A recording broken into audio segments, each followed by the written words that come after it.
Everyone, welcome to my YouTube channel. I am Shalu Vajpayee. दोस्तों, आज की इस वीडियो में हम डिस्कस करेंगे आपके शेरशाह सूरी के बारे में। तो जैसा कि आप जानते हैं, इसके पहले वाले वीडियो में हमने हुमायूं के बारे में डिस्कस करा और हम यहाँ पर देखेंगे किस तरह से आपको जो शेरशाह सूरी हैं उन्होंने हुमायूं को हरा करके यहाँ पे जो सूर अफगान एम्पायर उसकी स्थापना करी। दोस्तों, ठीक है, तो इनके बारे में सारी बातों को डिस्कस करेंगे। देखिए, एक बात इनके बारे में ध्यान रखिए कि इनका बहुत ही गजब का एडमिनिस्ट्रेशन था। इन्होंने 5 साल सिर्फ आपका रूल किया था और इन्होंने वहां पर आपकी बहुत सारी चीजों का निर्माण कराया था। ठीक है, तो दोस्तों यहाँ पर इसकी पीडीएफ के लिए आप मेरे टेलीग्राम चैनल को ज्वाइन कर सकते हैं। शालू वाजपेयी नेम से है, तो वहां पर आप इसकी पीडीएफ को डाउनलोड कर सकते हैं। दोस्तों, अभी मैंने क्या किया है कि अपना एक टेलीग्राम ग्रुप भी बना दिया है जिसमें जाकर के आप अपने डाउट्स या क्वेरी को पूछ सकते हो मेरे से। तो मैं वहां पर आपका आंसर कर दूंगी, जो भी डाउट या क्वेरीज होंगे उसका लिंक मैं डिस्क्रिप्शन में दे दूंगी। ठीक है, तो उसको आपको देख लेना है। तो आइए देखते हैं शेरशाह सूरी के बारे में। तो दोस्तों, यहाँ पर देखिए, जो आपका सूर एम्पायर यानी कि आपका जो सेकेंड अफगान एम्पायर है उसका जो स्थापना है वो किसने करी थी? शेरशाह सूरी ने इसकी स्थापना करी थी। आप जानते कि इसके पहले क्या थे? इसके पहले जो राजा थे वो कौन थे? हुमायूं थे। उनको हरा करके इन्होंने आपके जो सेकेंड अफगान एम्पायर है उसकी स्थापना करी थी। इसका टाइम पीरियड जरूर ध्यान रखिएगा, 1540 से लेकर के 1555 इसका टाइम पीरियड है। दोस्तों, यहाँ पर जो बैटल हुई थी ना, बैटल ऑफ चौसा और बैटल ऑफ कन्नौज, इसको बिलग्राम भी बोलते हैं, तो ये दोनों बैटल के बाद ही मतलब उनको हुमायूं को हराने के बाद ही यहाँ पर शेरशाह सूरी ने इसकी स्थापना करी थी। तो ये बहुत ही ज़्यादा इंपॉर्टेंट पॉइंट है। उसके बाद देखिए, जो आपके डॉक्टर कियार कोंगो हैं, उन्होंने आपके जो हरियाणा प्रांत के जो आपके नारनौल है यानी कि महेंद्रगढ़ स्थान पर इब्राहिम के जो पुत्र हैं हसन के घर में यहाँ पर 1486 में शेरशाह का जन्म हुआ था। मतलब अलग अलग लोगों के अकॉर्डिंग इनका जो मतलब टाइम पीरियड है वो अलग अलग बताया गया है। और जो परमात्मा शरण है उनके अकॉर्डिंग यहाँ पर इनका जन्म कब हुआ है? 1472 में हुआ है दोस्तों। ठीक है, अब देखिए, जो इनके पिताजी हसन है, ठीक है, इनके पिताजी जो हसन है उनकी आपकी 4 बीवियां थी और उसमें देखिए मतलब इनके उसमें कितने बच्चे? 8 बच्चे थे। तो इसका आपको ध्यान रखना है। और यहाँ पर देखिए, इनकी पिताजी के साथ इनकी बनती नहीं थी और इनके बचपन का नाम क्या था? फरीद खान था। क्या था? फरीद खान था। ये बहुत ही इंपॉर्टेंट है। अब इनके जो पिताजी कौन थे? हसन खान थे। कौन थे? हसन खान थे। ये आपके जो जौनपुर है उसके सासाराम के जमींदार थे, एक तरह से जमींदार थे दोस्तों। ठीक है, उसके बाद कैसा हुआ कि एक बार कैसा हुआ कि जो इनके पिताजी हैं, ठीक है, इन्होंने जो पूरी मतलब अपनी प्रॉपर्टी होती है वो किसको दे दी थी? फरीद खान को दे दी थी। यहाँ पे फरीद खान कौन है? शेरशाह सूरी ही हैं। ठीक है, उनको दे दी थी। उसके बाद देखिए, यहाँ पर इनके राज्य में कैसा हो गया कि बहुत सारे लोग षड्यंत्र रचने लगे, क्योंकि इनके 8 भाई थे। कितने भाई थे? 8 भाई थे। अब सभी को इसमें क्या करना था? बंटवारा करना था। तो शेरशाह सूरी ने कहा कि मैं बंटवारा नहीं करूंगा, तो लोगों ने बहुत षड्यंत्र रचना शुरू कर दिया।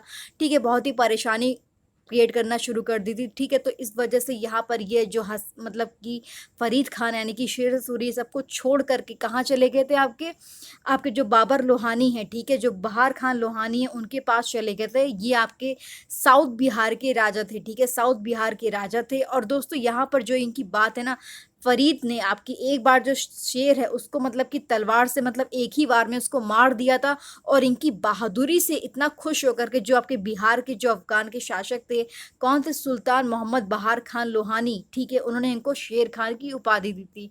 तो ये बहुत इंपॉर्टेंट है, इसको ध्यान रखिएगा। ठीक है, तो ये आपके पूरे उसके बाद ये अपने जो पिताजी की प्रॉपर्टी थी उसको ये छोड़ करके पूरा साउथ बिहार यानी कि मतलब आपके दक्षिण बिहार में चले गए थे। और जो बहार खान लोहानी उनके ये मतलब कि उनका पूरा एडमिनिस्ट्रेशन था उसको संभालने लगे थे। और इनसे खुश होकर के, इनकी बहादुरी से मतलब शेरशाह सूरी की बहादुरी से खुश होकर के इन्होंने इनको शेर खान की उपाधि दी थी। ठीक है, तो होप सो कि आपको यहाँ पे क्लैरिटी हो गई होगी। अब देखिए दोस्तों, इनका जो शेरशाह सूरी, इनका देखिए 5 साल का ही टाइम पीरियड है, लेकिन इन्होंने बहुत ही इनका गजब का एडमिनिस्ट्रेशन था। यानी कि यहाँ पे लिखा मैंने कि इन्होंने इंट्रोड्यूस किया था बहुत ही ब्रिलियंट एडमिनिस्ट्रेशन को, बहुत ही लैंड रेवेन्यू इनकी पॉलिसी बहुत ही गजब की थी। और इन्होंने कोशिश करी थी इम्प्रूव करने की, किसको? इकोनॉमिक कंडीशन को इम्प्रूव करने की कोशिश करी थी। अब देखिए, इनके जो बैटल है वो यहाँ पर बहुत ही इंपॉर्टेंट है, इसको आप ध्यान रखिएगा। बस खाली यहाँ पे एक नज़र मार लीजिएगा। यहाँ पे देखिए, जो आपका सबसे इंपॉर्टेंट कौन सा आपका 1539 का बैटल ऑफ चौसा है और 1540 का बैटल ऑफ कन्नौज या फिर बिलग्राम है। तो ये जो बैटल है बहुत ही इंपॉर्टेंट है, क्योंकि इसके बाद ही यहाँ पे इन्होंने सूर अफगान एम्पायर की स्थापना करी थी। उसके बाद यहाँ पे 1542 में यहाँ पे मालवा का हुआ। ठीक है, 1542 में यहाँ पे आपका रणथंभौर का हुआ। तो ये सभी आपके इंपॉर्टेंट है, इसको बैटल को ध्यान रखिएगा। आगे हम बात करते हैं। अब देखिए यहाँ पर क्या हुआ कि मैंने आपको बताया था कि आपके जो शेरशाह सूरी इन्होंने आपके 15 मतलब जो बिलग्राम का युद्ध हुआ था 1540 में, उसके बाद ये दिल्ली की गद्दी पर बैठे थे, किसको, हुमायूं को हटाने के बाद, क्योंकि उन्होंने उस पर अटैक कर दिया था और हुमायूं को वहां से भागने पर वो मजबूर हो गया था। ठीक है, अभी यहाँ पर देखिए इन्होंने निर्माण कौन कौन से किए हैं, जो इनके काम है उनके बारे में हम बात करेंगे। यहाँ पर देखिए जो रोहतास गढ़ का किला है और जो किला है कुहान, यानी कि जो दिल्ली की जो मस्जिद है उसका इन्होंने निर्माण किया। अब देखिए भूमि की माप के लिए इन्होंने जो 32 अंक वाला सिकंदरी गज या फिर सन है डंडी का प्रयोग किया। और यहाँ पे जो निर्माण दूसरा क्या किया, यहाँ पे जो रोहतासगढ़ के जो दुर्ग हैं और जो कन्नौज के स्थान पर यहाँ पर क्या लिखा है, हाँ यहाँ पर शेर सूर का नगर बसवाया था। ठीक है, तो ये इंपॉर्टेंट है, इसको आपको ध्यान रखना है। ठीक है, अब देखिए जो पैदावार में लगभग जो आपका 1/3 भाग होता था वो आपको सरकार लगान के रूप में वसूल करती थी, और जो आपकी कबूलियत होती है और जो आपकी पट्टा प्रथा की शुरुआत करी थी दोस्तों। ठीक है, तो ये सभी इनके काम थे। और इन्होंने आपका जो पुराना किला है दिल्ली में उसको बनवाया था, किसको, पुराना किला को दिल्ली में बनवाया था। तो ये आपके शेर से सूरी के कुछ काम थे। अब दोस्तों यहाँ पर देखिए जो आपके 1541 में इन्होंने आपके जो पाटलिपुत्र में जो पटना के नाम से है उसको, मतलब कि जो पाटलिपुत्र को पटना के नाम से पुनः स्थापित करवाया था। पहले इसका क्या नाम था, पाटलिपुत्र था, उसके बाद इन्होंने उसको पटना के नाम से दोबारा स्थापित करवाया था। और जो एग्जाम में क्वेश्चन जो आते हैं जो इम्पोर्टेंट सबसे ज़्यादा है वो कौन सा है, कि पहली बार जो चांदी का रुपया होता है उसका नामक जो सिक्का इन्होंने जारी करवाया था। जो सोने के सिक्के की अशरफी होती हैं, तांबे की दाम नामक जो सिक्के थे वो सब इन्होंने जारी करवाए थे। और जो सबसे ज़्यादा इंपॉर्टेंट है वो क्या है, आपका ग्रैंड ट्रंक रोड, क्या है, जीटी रोड जिसको हम बोलते हैं, उसको इन्होंने बनवाया था। मतलब इन्होंने अपने जो साम्राज्य उसमें व्यापार हो गया, संचार व्यवस्था हो गई, उसको मतलब सुधारने के लिए इन्होंने बहुत ध्यान दिया था। मैंने आपको बताया था कि इनका जो एडमिनिस्ट्रेशन मतलब सिस्टम था बहुत ही गजब का था, तो इन्होंने उस पर बहुत ही ज़्यादा ध्यान दिया था। ठीक है, यहाँ पे जो सिंधु नदी से लेकर के जो बंगाल में जो सोनार गांव जाने वाली जो पुरानी शाही सड़क है उसका भी निर्माण करवाया था, और जिसका निर्माण आपके मौर्य युग में था, जो मगध से पेशावर तक जाती। ठीक है, यानी कि कलकत्ता टू पेशावर, इसको ध्यान रखिएगा। अब देखिए जो आपके ब्रिटिश जो गवर्नर थे, यानी कि जनरल लॉर्ड ऑकलैंड, ठीक है, इन्होंने इसको क्या बोला, जीटी रोड बोला, क्या बोला, जीटी रोड बोला। यानी कि इसका देखिए पहले नाम तो क्या था, ग्रैंड ट्रंक रोड था, लेकिन यहाँ पे जो ब्रिटिश के गवर्नर हैं इन्होंने इसको क्या बोला, जीटी रोड बोला, क्या बोला, जीटी रोड बोला। और देखिए ये इसके नाम और भी हैं, पहले इसे हम लोग सड़के आजम से जानते थे, यानी कि जो शेरशाह सूरी मार्ग से भी जानते थे। तो इसके दो नाम है, सड़के आजम और क्या है, शेरशाह सूरी मार्ग, तो ये दो नाम भी ध्यान रखिएगा। अब देखिए यहाँ पे हम आगे बात करेंगे।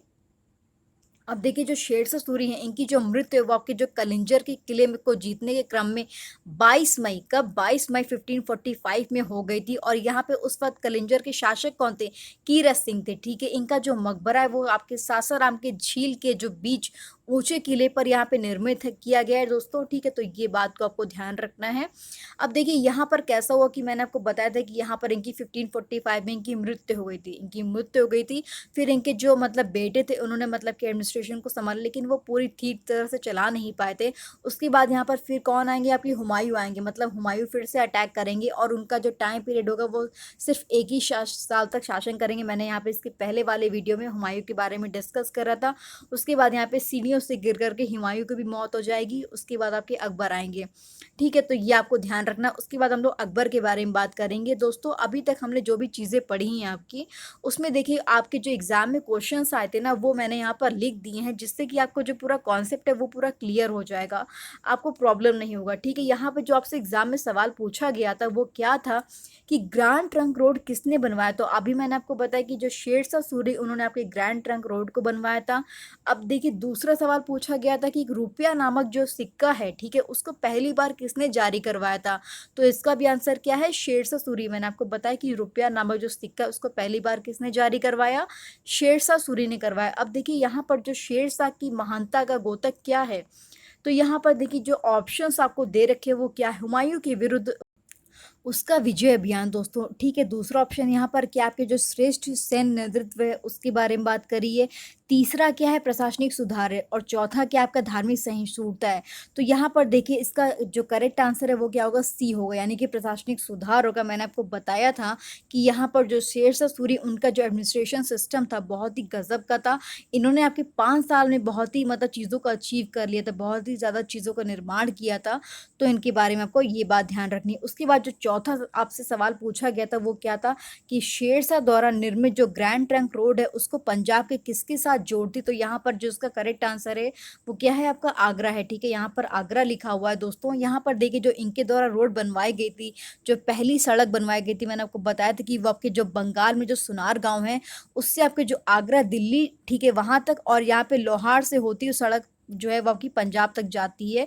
तो इसका आपको ध्यान रखना है। और इस सड़क को हम लोग क्या बोलते हैं, सड़क आजम भी बोलते हैं, या फिर जो शेरशाह सूरी मार्ग है वो भी कहा जाता है। और मैंने आपको बताया था कि जो आपके जो ब्रिटिश गवर्नर हैं उन्होंने इसको जीटी रोड बोला था। ठीक है, लॉर्ड ऑकलैंड ने इसको जीटी रोड कहा था। तो इस सवाल को आपको ध्यान रखना है दोस्तों। आपसे यही सिर्फ 4 सवाल आपके एग्जाम में पूछे गए थे। आप किसी भी एग्जाम की प्रिपरेशन कर रहे हो, मैंने उसमें से जितने भी क्वेश्चन आए थे वो मैंने यहाँ पर लिख दिए हैं। उम्मीद है कि यहाँ पे आपको सारी चीज़ों की क्लैरिटी हो गई होगी, क्योंकि इससे ज़्यादा कुछ भी नहीं आएगा। मैंने सिर्फ वही पॉइंट्स लिखे हैं जो कि आपके एग्जाम पॉइंट ऑफ व्यू से इंपॉर्टेंट है दोस्तों। ठीक है, अगर आपको वीडियो यहाँ पर पसंद आता है तो प्लीज़ मुझे कमेंट सेक्शन में ज़रूर बताइए, क्योंकि यार काफ़ी मेहनत लगती है चीज़ों को बनाने में, ठीक है, देखने में। तो इसको प्लीज़ मुझे अपना फीडबैक ज़रूर दीजिएगा। तो उम्मीद है कि आपको यहाँ पे कुछ सीखने को मिला होगा। अपना सपोर्ट बनाए रखिएगा। अगर अभी तक आपने चैनल को सब्सक्राइब नहीं किया तो प्लीज़ ज़रूर से सब्सक्राइब कर लीजिएगा। और दोस्तों इसकी पीडीएफ के लिए, ठीक है, इसकी पीडीएफ के लिए मेरी टेलीग्राम चैनल शालू वाजपेयी नेम से है, उसको ज्वाइन कर लीजिएगा। मैंने अभी एक टेलीग्राम पर ग्रुप भी बनाया, वहाँ पर आप जाकर के अपने डाउट्स क्वेरीज जो भी हैं उसको क्लियर कर सकते हो।